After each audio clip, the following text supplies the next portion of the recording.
Hey everyone, welcome back to the channel. I want to start off this video by apologizing for not uploading last week, because I was planning on making a video on the Emerald Plains map. It came to the test server last week, and it was in this weird state where it wasn't the only map that was in the playlist, and so you had to queue hop to try and find it. I got some gameplay of it, but the main reason that I actually ended up not making a video last week at all was because I got bogged down with a certain virus that I'm still not certain I can even say the name of on YouTube without getting demonetized. But I'm completely back to normal now, so I guess I've got to get back into the video grind again. And so in today's video, I'm going to be going over how I would play the brand new operator that just came with this season, Azami. If you do go on to enjoy this video, then a like on the video and a subscribe to the channel would be very much appreciated. I've already taken up too much time with this intro, so I'm just going to get straight into it with the loadout. Now, unfortunately, unlike Thorn last season, Azami only comes with reused weapons, but at least the reused weapons that she does come with not only now have access to all the new sights in the game, but are also pretty good in their own right. For the secondaries, she only has one option, which is the Deagle, and I mean, it synergizes kind of well with her kit a little bit because she can make holes in surfaces with it. When it comes to primaries, however, 90% of the player base are going to be always using the 9x19 SMG, but there is that portion of players who are going to want the shotgun. Unfortunately for those players, the shotgun that she brings is the ACS. The ACS is a slug shotgun, so it's actually closer to a DMR than a conventional shotgun in this game. You can completely bust down walls with it like it's year 3 all over again,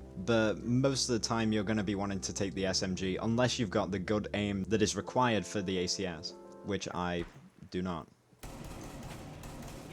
The ACS does also have the advantage that it brings a 1.5 scope, which the 9x19 does not. The 9x19 is a laser beam, so I'll always be bringing the angled grip on it, and personally I like to use either the Russian reflex or the Nomad reflex. But obviously that last part is all just personal preference. As far as secondary gadgets go, she has impact grenades or barbed wire. I'd personally bring impact grenades since I think that synergizes better with her kit, but a barbed wire is also a good pick. Azami comes equipped with 5 Kiba Barriers, which regenerate over the course of a round, and they regenerate fairly quickly in comparison to other operators with a similar ability. These barriers come stored in these little knives that she throws at walls with basically no drop off on whatsoever, and they fire incredibly quickly. Despite literally being stored in the form factor of a knife though, they do 5 damage when they hit a player.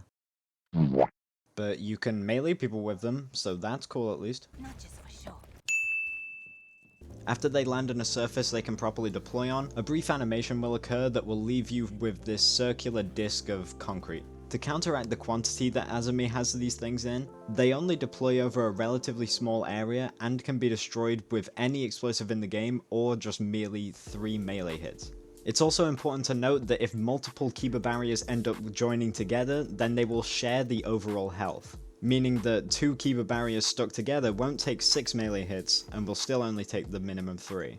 They are, however, completely impervious to bullets, so a lot of the time you're going to be wanting to use these in places where attackers can't reach them with their fists and have to either use explosives or have to push in to try and get close to it to destroy it. But by no means is that always going to be the case. With Azami, you're going to have to adapt to the situation that you find yourself in, since the key to her ability is the versatility that they provide. The Kiba Barriers are honestly probably one of the most revolutionary gadgets that's been added to this game in years. With the amount of different ways that these things can be placed, they're not exactly the most consistent things in the world. They're supposed to deploy parallel to the surface that they land on, but a lot of the times they can glitch out and not fully deploy and end up creating these weird Pac-Man shapes. Sometimes they just won't deploy on the surface that you're expecting them to because you missed by like a pixel, and they'll deploy perpendicular to what you wanted them to. What I'm basically trying to say is you've got to be careful with these things because they're not always going to do the exact thing that you want them to. As I mentioned earlier, the advantage that Azami has over other operators in this game, namely Castle, is the versatility that her Kiba Barriers have thanks to the speed and the range at which they can be deployed from. Where Castle has to go for a long animation and can only put these on windows or doors, Azami kind of just throws them anywhere. These barriers are at their best when they're deployed in ways that can't be already done by reinforcements or barricades. If a reinforced wall has already been breached, there's nothing you could do about that if you don't have an Azami. But if you do have her, you just chuck one of those barriers at the wall next to it, and then that hole is sealed. Likewise, prior to Azami's introduction, there was no way to fully seal up vertical holes in this game, but now there is. On sites with heavy vertical play, I'd recommend the Azami plays in the site instead of trying to play plate above. This way she can deny the holes as they appear in the ceiling, rather than trying to hold the fort above and running the risk of dying without using all her Kiba barriers. All the while she can help deny horizontal linear play that's happening on the same floor as the site. Azami also finds great success in last second pushes. Attackers aren't exactly going to be expecting to see a giant wall of concrete appear in front of their faces when they're rushing to plant the bomb. And so if you can save some Kiba barriers for the final few seconds of the round, then they can be useful in preventing the attackers from getting the bomb down. She's also great at creating some weird cheese angles that no one's ever going to expect, and it makes it incredibly difficult for the attackers to kill you, but easy for you to kill them. Speaking of cheese strats though, there is one strat that I did a whole video on where I barricaded myself with Azami underneath desks and surprised enemies by jumping out of them. If you want to see that, you can either click the link in the description or click in the top right of your screen right now. And apologies to all the people watching this on a TV or a console who can't do either of those two things. The versatility is really going to allow for players to get really creative with these angles, so if you ever see her on the board in the drone phase, just be prepared to take some weird gunfights that you've never had to take before. But that is the key thing with Azami: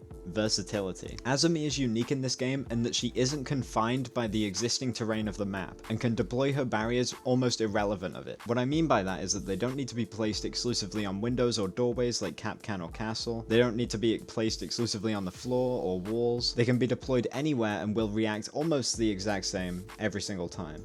She's given a lot of these things for a reason. You're supposed to adapt to the round as it goes on. If the ceiling above you breaks open, you chuck a Kiba barrier up there. If there's a Blackbeard holding an angle on a window on rappel, you chuck a Kiba barrier over there and block his line of sight. If Maverick's putting holes in the walls and plans to nade through, chuck a Kiba barrier up there and block the nade. Or plain and simply, if you're just expecting a lot of pushes from a few doorways, just block them off last second and hope that they don't get through in time. In all honesty, a how-to on Azami is kind of irrelevant. There's not exactly a set way to use her barriers other than just not being stupid with them. Once you know how the things deploy and when you should use them, it's kind of just about adapting to each round as it happens. These barriers are purposely made so that they're broad in possibilities for the ways that players can use them. So if you have Azami, get out there and start making some crazy plays with it. And with that, that's going to be the end of the video, guys. I hope you enjoyed, and I hope you managed to get something out of it. If that is the case, a like on the video and a subscribe to the channel would be very much appreciated. Thank you all for getting this far through, and thank you for 2,000 subscribers. I forgot to mention that at the start of the video. But that's all from me for now. I'll catch you in the next one.